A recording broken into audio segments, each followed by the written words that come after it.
പാൽക്കടലിൽ പള്ളി കൊണ്ടിടും പരം പോരുളിൻ കാൽക്കരത്തി ദേവഗണങ്ങൾ പരം പോരുളിൻ കാൽക്കരത്തി ദേവഗണങ്ങൾ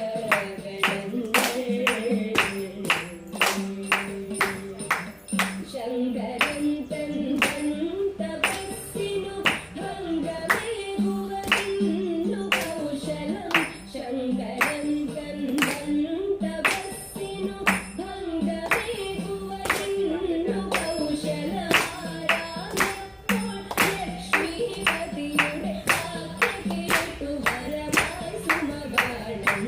ശങ്കരൻ തൻ തപസ്സിനു ഭംഗമേകുവതിന്നു കൗശലമാരായപ്പോൾ ലക്ഷ്മീപതിയുടെ യാത്ര കേട്ടു വരമായി സുമഗാനം മുല്ലനേത്ര